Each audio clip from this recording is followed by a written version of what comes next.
새롭게 탄생된 교회를 핍박하고 사도들을 죽이고 또 핍박했던 헤롯 아그리파 왕이 하나님의 주권적인 간섭하심을 통해서 갑자기 벌레에게 먹혀 죽임을 당했습니다. 아주 비참하고 고통스러운 최후를 맞이했습니다. 조금이라도 복통을 일으켜서 배가 엄청나게 아파본 분들은 배가 아픈 이 고통이 얼마나 심각한지를 아시겠죠?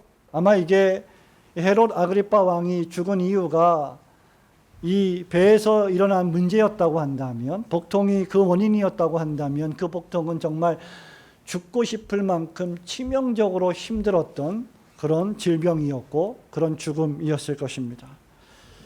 교회를 핍박했던 왕이 하나님의 간섭하심을 통하여 세상에서 사라져 버렸습니다. 마침 예루살렘의 어려운 성도들을 도우러 안디옥 교회 성도들이 헌금했던 돈들을 모아서 떠났던 바나바와 사울이 마가라 하는 요한을 데리고 또 다른 제자를 데리고 돌아왔습니다. 교회에는 선지자들이 있었고 교사들이 있었고 사도들과 함께 주를 섬기고 기도하며 금식했습니다. 그것이 13장 1절, 2절, 3절에 나와 있는 말씀들입니다. 성령께서는 이런 교회에 복을 주셨고 바나바와 사울을 따로 구별하여서 선교사로 파송할 것을 명령했습니다. 교회가 마음을 같이해서 주님을 섬기는 예배를 드리고 기도하기에 힘쓰며 때로는 하나님 나라를 위하여 복음 전파를 위하여 금식하면서 하나님에 집중할 때 하나님은 그 교회를 모른 척하지 아니하십니다. 그 교회에 복을 주시고요. 그리고 그 교회에 더 많은 복음을 전할 제자들을 보내어 주십니다. 그래서 온 교회가 또 금식하면서 기도하면서 바나바와 사울 두 사람에게 안수하여 구별시켜서 복음을 전하는 선교사로 파송하게 됩니다. 이때 마가라 하는 요한을 수행원으로 붙여 같이 보내게 되죠. 마가는 파송을 받은 선교사가 아닙니다. 그러나 마가는 바나바와 사울을 돕기 위하여 붙여준 하나님이 붙여주신 조력자라고 할 수 있을 것입니다. 여러분, 이처럼 교회가 어려운 시기를 통과하고 나면 복을 받게 되어 있는 것이죠. 우리가 지난주에 살펴본 것처럼 어두움 후에 빛이 온다는 말씀처럼 어두움이 깊으면 깊을수록 어두움이 짙으면 짙을수록 우리가 당하는 어려움과 고난과 환난과 핍박이 강하면 강할수록 빛은 더욱 가까이 오게 되어 있는 것입니다.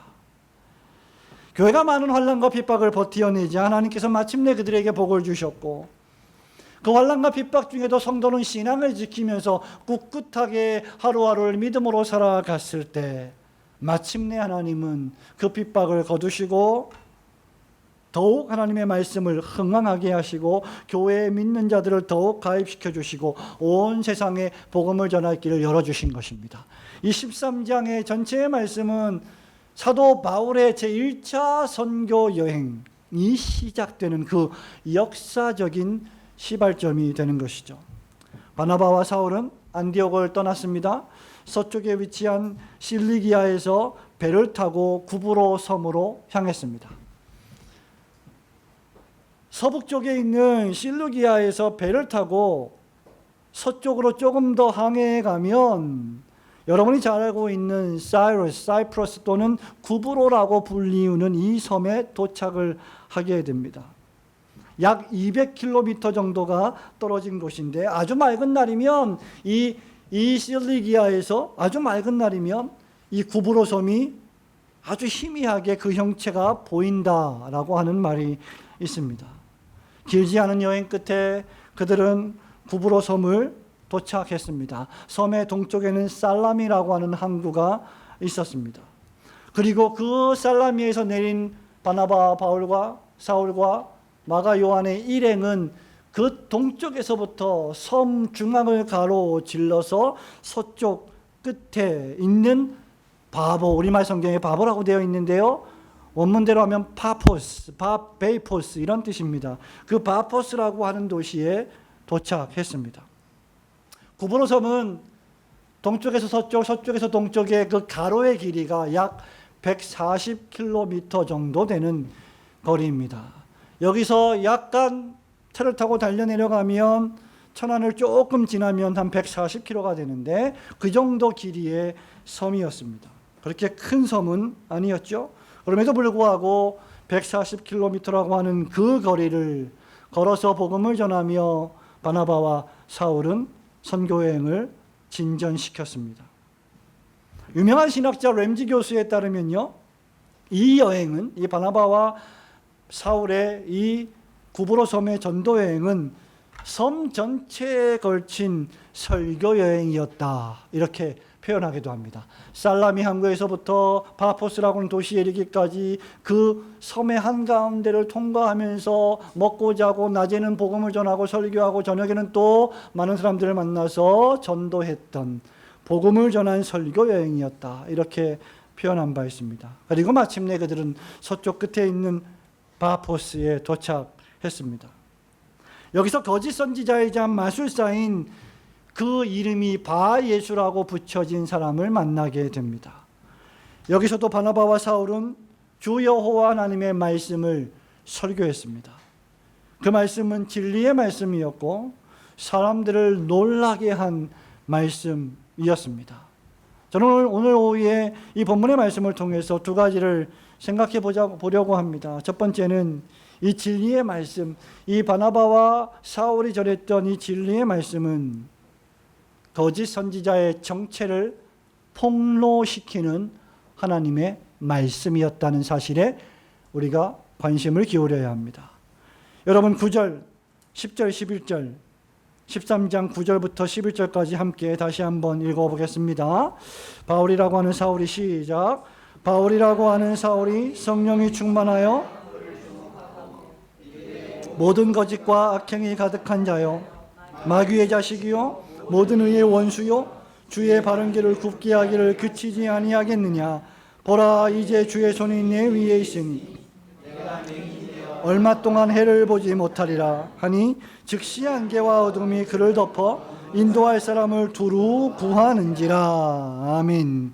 바예수라고 하는 사람은 마술사였는데요, 그 문자 그대로의 뜻은 구원의 아들. 바라고 하는 말은 아들이란 뜻이고 예수라고 하는 용어는 구원이라고 하는 뜻을 가지고 있습니다. 그러니 구원의 아들이다. 그 이름 자체로만 보면 대단히 아주 훌륭한 이름이었습니다. 바예수의 직업은 7절에 보니까요, 당시 로마 원로원들과 함께 황제의 명에 따라서 이 지역을 통치하던 총독 서기오 바울과 함께 있던 마술사였습니다. 총독 곁에 있던 마술사였다. 바예수를 가리켜서 8절은 뭐라고 또 설명합니까? 엘루마라고 부르는데 이는 당시 유행한 아람어로서 숙련된 박사 또는 매우 숙달된 현자, 현인 등의 뜻을 가리킵니다. 말하자면 바예수는 유대인으로서 소위 점성술가나 무당처럼 점을 치는 일과 미래를 예언하는 일에 있어서 총독에게 조언을 전달해 주었던 인물이었다는 것입니다. 일종의 조언자 역할을 했던 사람이죠. 총독이나 임금들은 지금도 마찬가지이지만 전쟁을 준비할 때 그 결과가 어찌 될지를 점성술사나 박사들이나 마술사들이나 무당들에게 또는 선지자들에게 묻곤 했었습니다. 그들은 전쟁을 준비할 정도로 물리적으로 대단히 강한 사람이었을지 몰라도 정신적으로는 여전히 마술사들을 의지해야만 했던 대단히 나약한 사람들이었다는 거죠. 첨단 과학 문명의 시대를 우리가 살아가고 있습니다. 우리가 심리학의 시대를 살아가고 있고요, 정보의 시대를 살아가고 있습니다. SNS의 시대를 살아가고 있어요. 스마트폰과 컴퓨터, 4차 산업혁명 시대를 살아가고 있습니다. 데이터가 종교가 되는 시대를 살아가고 있습니다. 그럼에도 불구하고 여전히 오늘날의 현대인들도 오늘의 운세를 보고 내일을 점치고 어떤 큰 거사를 앞두고 용하다고 하는 무당과 점집에 가서 어떻게 되겠느냐라고 질문을 하는, 그리고 돈을 많이 갖다 바치는 삶을 살아가고 있는 것을 보게 됩니다. 대선 때가 되면, 총선 때가 되면 그렇게 조용하던 무당과 점집이 호황을 누린다고 하는 것은 이 사회가, 또 이 현대인들이 얼마나 정신적으로 연약한 존재인지를 잘 보여주고 있는 것이죠. 그런데 총독 서기오 바울은 비록 마술사를 곁에 두고 있었지만 본문에 보니까 어떤 사람이었다고 했습니까? 지혜가 있는 사람이었다. 지혜 있는 사람이라 7절에 그래서 바나바와 사울을 불러 하나님의 말씀을 듣고자 했습니다. 총독은 마술사를 곁에 두고 있긴 했지만 이 마술사 갖고는 어떻게 보면 충분하지 않았던 사람으로 보입니다. 아니면 이 마술사를 믿지 못했을 수도 있습니다. 이 마술사보다 훨씬 더 강력한 무엇인가를 추구했던 사람일지도 모릅니다. 어쨌든 그는 바나바와 사울을 불러 하나님 말씀 듣기를 원했습니다. 그러자 바예수가 바나바와 사울을 대적했고 총독으로 하여금 바나바와 사울의 말을 그 다음 뭐라고 했습니까? 믿지 못하게 힘썼다라고 했습니다. 여러분, 이 일을 할 때 그는 매우 힘써서 했는데 총독이 바나바와 사울에게 넘어가지 않도록, 바나바와 사울이 전하는 하나님 말씀인 이 진리의 말씀을 듣고 믿음이 생기지 않도록 대단히 많이 노력했다는 표현입니다. 말하자면 온갖 수단과 방법을 가리지 않고 하나님의 말씀을 믿지 못하게, 하나님 말씀을 불신하도록 힘쓰고 애썼다는 거예요. 이에 사울이 성령이 충만하여 바예수를 주목하며 이렇게 선포하고 있습니다. 모든 거짓과 악행이 가득한 자요, 마귀의 자식이요, 모든 의의 원수요, 주의 바른 길을 굽게 하기를 그치지 아니하겠느냐라고 신랄하게 책망합니다. 바예수는 그 이름과는 달리 주님이 원하시는 길을 왜곡시키는 자였습니다. 주님이 원하시는 길을 흩어버리는 자였습니다. 굽게 하는 자였습니다. 저와 여러분이 똑바로 길을 걸어가고 있는데 그 길에 평지풍파를 일으켜서 하나님을 섬기지 못하게 하는 온갖 노력을 기울이는 인물이 바로 바예수였다는 것입니다. 그러자 이 사울의 엄청난 책망과 정죄를 받자 이 바예수는 맹인이 되어서 얼마 동안 해를 보지 못했습니다. 즉시 성경에 보니까 어떻게 됐어요? 즉시 안개와 어둠이 그를 덮어 인도할 사람을 두루 구하는지라. 누군가의 도움을 받지 않으면 한 걸음도 내디딜 수 없는 존재가 되어 버렸습니다. 성도 여러분, 우리가 매주 예배를 드리고 우리가 매주 설교를 듣고 우리가 매일 성경을 읽지만 이 말씀을 그저 아무 생각 없이, 아무 믿음 없이 읽어나가고 듣는다면 우리에게 아무런 유익이 없을 것입니다. 이 말씀을 들을 때, 이 말씀을 읽을 때 나의 영혼에 이 말씀을 적용해 보십시오. 이 말씀이 우리에게 주는 교훈은 명백합니다. 첫째로 바예수의 정체는 하나님께서 혐오하는 마술사요, 멸망을 당할 거짓 선지자였다는 것입니다. 그 이유가 무엇입니까? 믿지 못하게 애썼다는데 그 이유가 있습니다. 그의 이름은 그의 삶이 되지 못했습니다.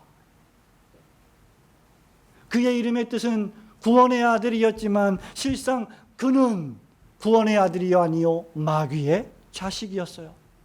믿음의 아들이 아니요 경건의 아들이 아니요 불신앙의 아들이요 추함과 더러움의 자식이었던 것이죠. 그의 말과 삶은 사기와 협잡과 거짓으로 가득 찼습니다. 이로 볼 때 여러분, 이름은 전부가 아닙니다. 여러분의 이름이 전부가 되려면 여러분의 이름이 여러분의 삶이 되어야 합니다. 여러분의 삶이, 여러분의 경건이 여러분의 이름을 대변하고 입증해야 합니다. 여러분의 이름 앞에 달린 여러분을 수식해주는 수많은 형용사들도, 수많은 직함들도 여러분의 삶과 분리되어 있다면 아무런 유익이 없습니다. 실제 나의 이름과 실제 나의 삶이 우리는 일치하고 있는가를 보아야 합니다. 이 바예수에게는 진리가 없었습니다. 진실이 없었습니다. 이 사람에게는 헌신이 없었습니다. 이 사람에게는 참된 하나님이 주시는 사명이 없었습니다. 그는 도리어 거짓과 악행이 가득했습니다. 바른 길을 굽게 했습니다. 그러므로 이름만으로는 사람을 평가할 수가 없다는 것을 명심해야 합니다. 둘째로 미신으로만은 결코 만족할 수 없는 연약한 인간 군상을 보게 됩니다. 이 총독 서기오 바울은 분명히 당신의 미신들과 마술, 점과 예언이라고 하는 그 당시의 마술사들, 점성술가들의 문화의 종교적 관습에 빠져 있었습니다. 그러나 이런 것들로는 결코 인생의 미래를 정확히 알 수 없습니다. 그 누구도 우리의 인생의 미래를 올바로 알려주지 못합니다.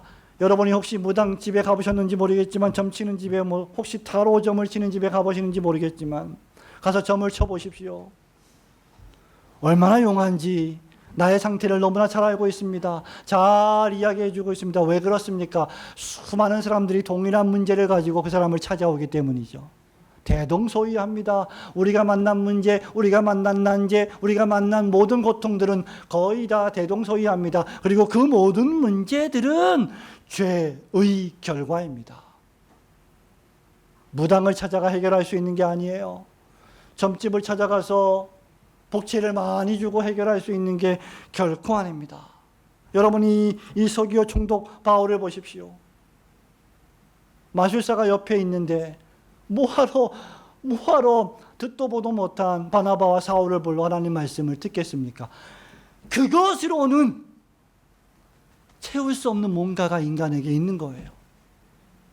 그게 하나님이 우리 마음속에 주신 종교성입니다. 영원을 사모하는 마음입니다. 모든 피조물들은 하나님을 경배하게 되어 있습니다. 하나님을 찾게 되어 있습니다. 죄로 말미암아 하나님을 미워하고 하나님을 멀리 떠나는 것이죠. 결국 그는 바나바와 사울을 초청하여 하나님 말씀을 들어야만 했습니다. 세 번째로, 이런 거짓 선지자 마술사의 정체를 폭로하는 것은 오직 하나님의 능력의 말씀뿐이라는 사실입니다. 스프라울 목사님의 표현대로 하자면 바나바와 사울은요, 지금 카네기의 인간관계론을 제대로 읽어보지 못한 겁니다. 인생을 좀 둥글둥글하게 살아가려면 바나바와 사울처럼 살면 안 돼요.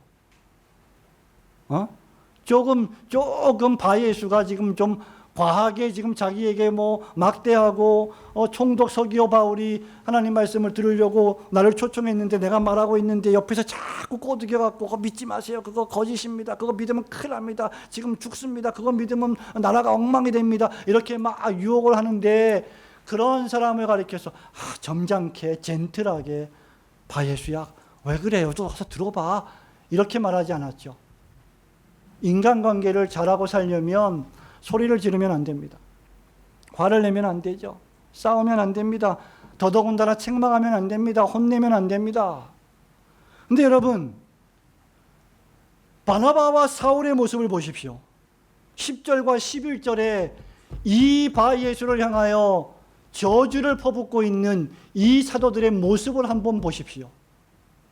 이것이 인간관계를 제대로 하는, 오늘날 21세기의 문화로 볼 때 인간관계를 잘하는 그런 모습이겠습니까? 사울은 바예수를 도발했습니다. 책망했습니다. 정죄했습니다. 물론 성령에 충만하여 그렇게 했습니다.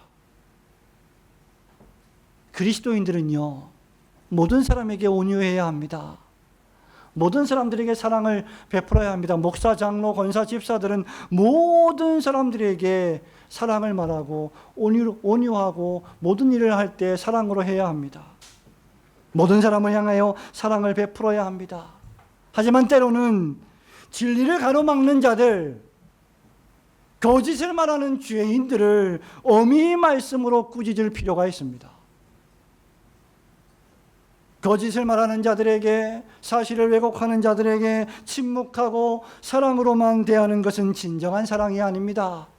우리의 자녀들이 매일마다 거짓말하고 매일마다 사기를 치고 매일마다 친구들을 속이고 있는데, 그래, 내가 너를 사랑으로 대할게, 그렇게 매일 사랑으로 대하면서 싫은 소리 하지 않고 단 한 번도 책망하지 않고 단 한 번도 매를 대지 않는다면 그 자녀는 방종으로 빠지게 될 것입니다. 하나님의 진리의 말씀으로 그들의 거짓을 폭로하고 드러내야 합니다. 그러나 언제든지 우리는 이 일을 할 때 성령의 충만을 힘입어 해야 하고 늘 사랑과 온유와 겸손한 마음으로 그렇게 해야 할 것입니다. 여러분요, 어떤 죄인들은요, 오래 참을수록 더욱 교만해집니다. 사랑을 베풀면 베풀수록 더욱 교만해지는 경향이 있습니다. 여러분이 그런 사람이 아닌지 한번 생각해 보십시오. 내가 그런 사람이 아닌지 한번 돌아보아야 합니다. 죽는 순간까지 하나님 말씀을 참되게 듣지 않고, 정말 내가 예수님을 영접했는지 나 자신을 돌아보지 않고 그저 습관적으로 예배당을 왔다 갔다 하지는 않는지, 구세주 그리스도를 끝까지 거부한다면 마지막 날에는 너무 늦어서 더 이상 기회가 없을 것입니다.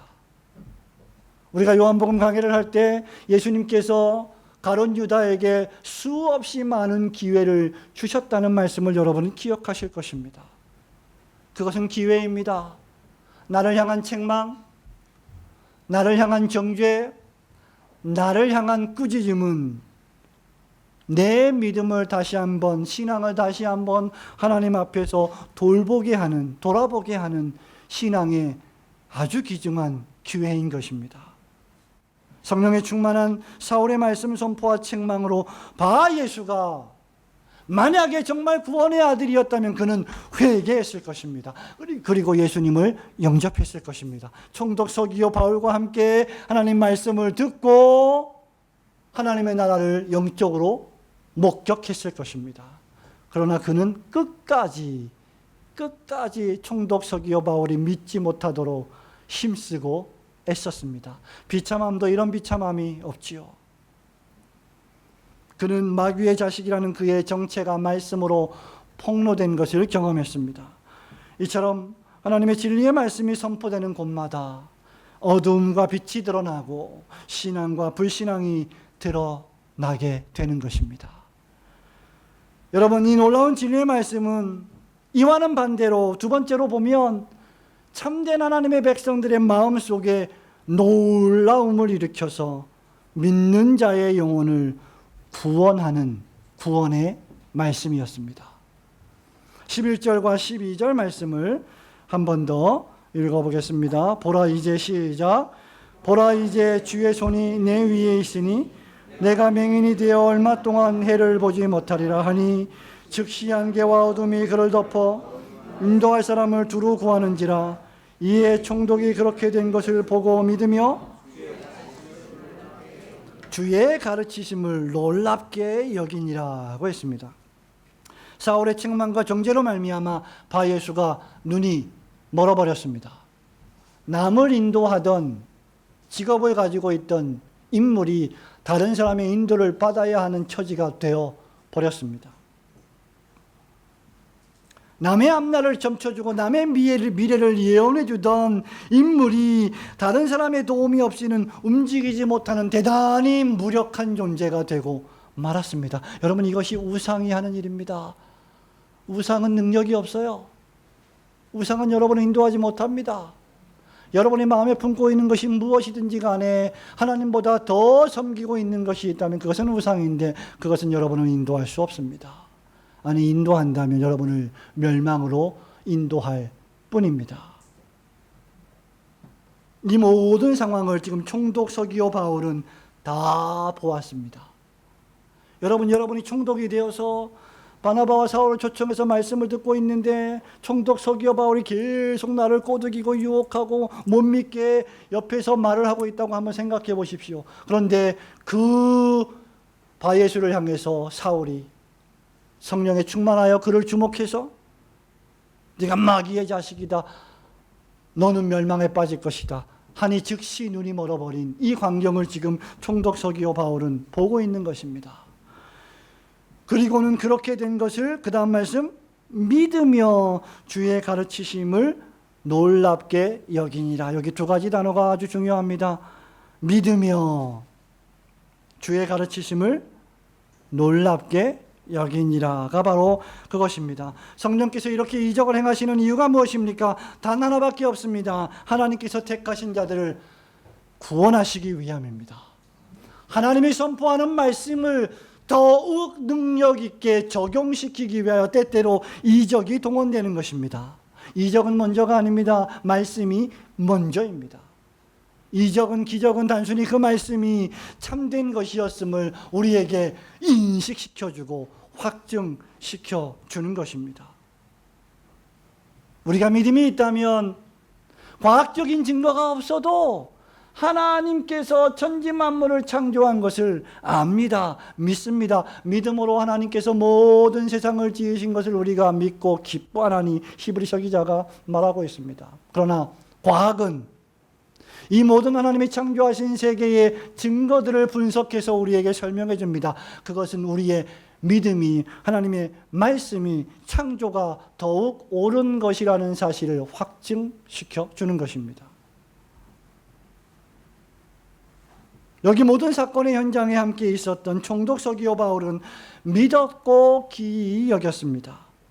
여기 기이 여겼다는 말은 깊은 감명을 받았다, 뼛속까지 떨렸다는 말이에요. 마음이 뒤흔들렸다. 여러분 어떤 때 마음이 뒤흔들리십니까? 여러분 어떤 때 마음이 뼛속까지 움직이십니까? 어떤 때 감동을 받으십니까? 추석 명절에 불후의 명곡에서 아버지와 아들이 같이 노래를 부르는 모습을 보고 마음의 감동을 받지 않습니까? 눈물이 흘리지 않습니까? 우리의 감정이 움직이지 않습니까? 여러분, 하나님의 말씀을 듣고 그 말씀을 기이 여기는 감동, 그 말씀 때문에 마음이 완전히 개벽을 하는 감동은 그 정도의 감동이 아닙니다. 여러분, 이로 볼 때 하나님의 말씀의 능력은 믿지 못하게 자꾸 우리의 마음을 부추기는 사단 마귀의 능력을, 그 역사를 물리칠 권세뿐만 아니라 우리의 마음을 움직이게 하고 감동시켜서 구원을 얻게 하는 권세까지 가지고 있는 것입니다. 그게 놀라운 진리의 말씀의 힘입니다. 여기 그가 믿었다라고 한 것은 그의 믿음이 진실하다는 것을 표현합니다. 사도행전에서 계속해서 반복되는 것이 무엇입니까?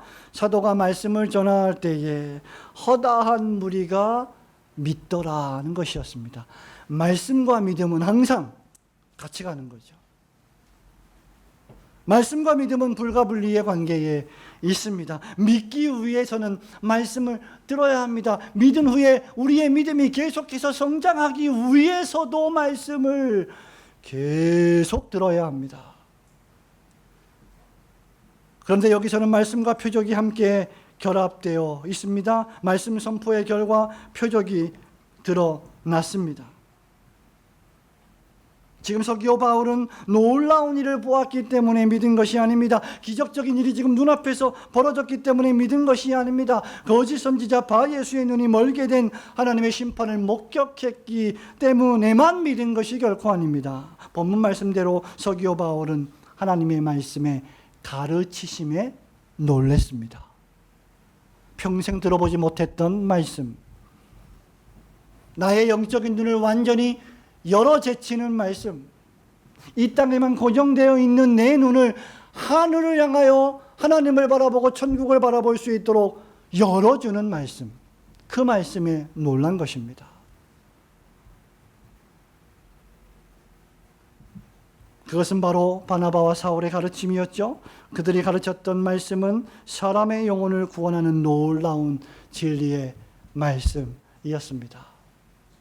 세상이 주는 감동은, 음악이나 영화가 주는 감동은 잠깐 우리의 눈에 눈물을 흘리게 하는 감동이지만 우리의 영혼을 바꾸지는 못합니다. 우리의 죄를 용서해 주고 우리를 하나님의 자녀 삼아 주지는 못합니다. 그러나 이 복음의 말씀, 이 진리의 말씀은 우리를 하나님의 자녀로 바꾸어 주는 놀라운 능력의 말씀입니다. 여러분, 이처럼 말씀은 사람의 마음을 움직이는 권세가 있습니다. 힘이 있습니다. 성령께서 말씀을 우리 마음에 적용해 주실 때 그 말씀은 우리 마음속에서 죄를 몰아내고 거룩의 씨앗을 심어줍니다. 이제는 더럽고 불결한 삶을 청산하고 불평하고 원망하던 삶을 청산하고 거룩하고 정결한 삶을 살게 우리의 마음을 추동해 줍니다. 바울은 디모데에게 편지하면서 디모데전서 1장 5절에서 하나님의 말씀의 목적을 말합니다. 그 말씀의 목적은 청결한 마음과 선한 양심과 거짓이 없는 믿음에서 나오는 사랑이라고 했습니다. 말씀을 들은 자들, 말씀을 읽는 자들, 하나님의 말씀의 능력과 권세를 인정하는 자들은 청결한 마음을 갖고 선한 양심을 갖고 거짓이 없는 믿음에서 나오는 사랑으로 행동하는 사람들입니다. 두아디라시아에 있는 자색 옷감 장사로서 하나님을 섬기는 루디아가 바울의 말을 듣고 있었을 때 그 마음을 열어서 바울의 말씀을 더욱 확고히 믿게 해 주신 분도 바로 주 여호와 하나님이십니다. 그러므로 진리를 안다면, 아니 진리를 알고자 한다면 말씀을 들어야 합니다. 구원을 얻고자 한다면 진리의 말씀을 들어 읽고 또 듣고 또 들어야 합니다. 말씀에 사로잡힌 신자를 보는 것은 얼마나 즐거운 일일까요? 말씀에 사로잡힌 남편을 보는 것은 얼마나 행복한 아내의 기쁨일까요? 말씀에 사로잡힌 아내를 보는 남편은 얼마나 사랑스럽겠습니까? 말씀에 사로잡힌 부모를 보는 자녀들은 얼마나 그 부모를 향한 존경과 경외의 마음이 생길까요? 말씀에 사로잡힌 자녀들을 보는 부모의 마음은 얼마나 흡족하고 기쁘겠습니까? 여러분, 짧지 않은 우리의 신앙의 인생에서, 여러분 개인의 신앙의 인생에서 과연 구약과 신약 성경이 차지하는 중요성과 위치가 무엇인지, 아니 말씀이 차지하는 위치가 무엇인지 한번 생각해 보시기 바랍니다. 나에게 말씀이란 무엇인가? 성도 여러분, 말씀을 맺습니다. 여러분은 오늘날 이 세상에서 참된 인간성을 대적하고 하나님의 말씀을 듣지 못하게 하며 구원을 얻지 못하게 하려는 강력한 세력이 있음을 깨달아야 합니다. 신자는 이 싸움을 영적 싸움으로 보는 것입니다. 이 싸움은 돈의 싸움이 아닙니다. 이 싸움은 숫자의 싸움이 아닙니다. 이 싸움은 조직의 싸움이 아닙니다. 이 싸움은 영전입니다. 영적인 전투입니다. 그 영적인 전투에서 우리를 하나님으로부터 떼어내려고 하는 존재가 있는데 그가 바로 바울이 에베소서 2장 2절과 6장 12절에서 말하고 있는 공중권세 잡은 자, 어두움의 세상 주관자인 마귀 사단의 세력입니다. 이들은 엘루마와 같이 바예수를 선동해서 하나님과 하나님의 말씀을 전하는 자들을 대적하는 악한 세력과 영들입니다. 여러분, 이런 악한 세력들을 물리치고 멸하고 승리케 하는 것이 바로 하나님의 말씀입니다. 여러분이 힘든 일이 있을 때, 어려운 일이 있을 때, 낙심되는 일이 있을 때, 상처가 되는 일이 있을 때 사람을 보지 마시고 하나님 앞에 가십시오. 하나님 말씀 앞에 가십시오. 말씀에 여러분의 영혼을 맡기십시오. 말씀이 여러분을 읽게 하십시오. 그러면 어느덧 말씀 중심의 나의 모습을 보게 됩니다. 세상과 나는 간 곳이 없고 구속한 주님만 보이게 될 것입니다. 바울은 우리에게 에베소서 6장 14절에서 이렇게 말합니다.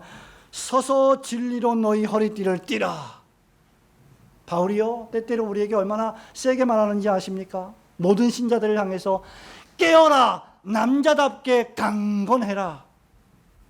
더 이상 연약하게, 더 이상 힘없이 그렇게 살지 말고 좀 말씀을 믿는 신자처럼 깨어서 서서 꿋꿋하게 좀 달려나가라.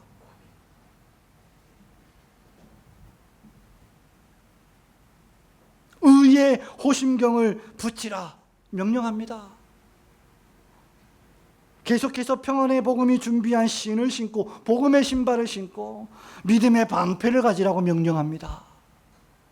그리고 17절에서 구원의 투구를 쓰라.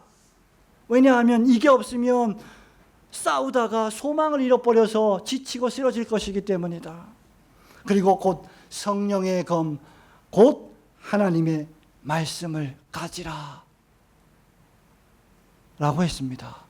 하나님의 말씀을 가지라고 했어요. Take it 하라고, 취득하라고 그 말입니다.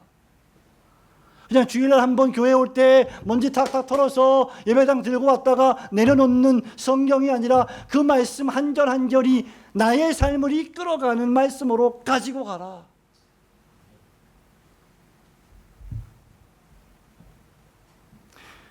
여러분, 이 에베소서 6장 말씀, 하나님의 전신갑주라고 하는 이 말씀을 가지고요, 17세기의 유명한 청교도 윌리엄 거널은 2000페이지가 되는 설교를 썼습니다. 2000페이지나 여기에 대해서 할 말이 그렇게 많았던 거예요. 사단 마귀의 괴계가 얼마나 강력한지, 얼마나 다양한지 다 설명하면서 그에 맞서 싸우는 신자들이 어떻게 영적 전투를 준비해야 할지. 오늘날 우리들은 그런 책들을 못 읽어냅니다. 힘들어합니다. 17세기는 가능했는데 왜 21세기는 이게 불가능합니까? 왜 우리 시대는 더 책을 안 읽는 것입니까? 왜 우리 시대는 더 말씀에 집중하지 못하는 것입니까?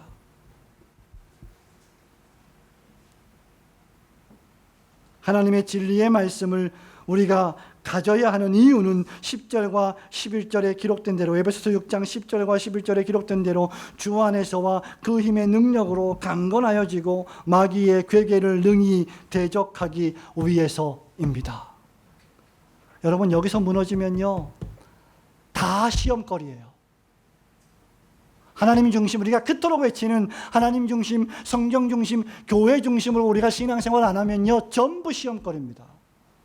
어떻게 살아가요 우리가? 세상도 이렇게 어지러운데 교회도 어지러워서 되겠습니까? 모든 병기들이 이 말씀에서 나옵니다. 하나님의 전신갑주를 취하라. 이 전신갑주가 나오는 원천이 무엇입니까? 말씀이에요.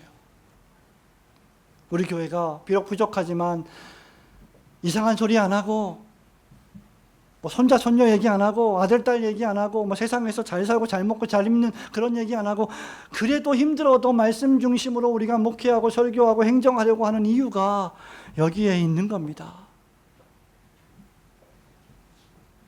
거짓 선지자의 정체를 폭로하고 사람의 영혼 아닌 나의 영혼을 각성시켜서 죄를 회개하고 거울처럼 나를 바라보게 하고, 내가 이렇게 신앙생활하면 안 되겠구나, 내가 정말 예수님을 잘 믿어야 되겠구나, 하나님께 푹 빠져 있어야 되겠구나, 그 예수님을 믿음으로 영접하게 하는 이 하나님 말씀을 굳게 붙잡고 명절이 지난 이 끝날에 다시 한번 대오각성해서 이 하나님 말씀 붙잡고 신앙생활 해나가시는 성도들 되시기를 주님의 이름으로 축원합니다. 아멘.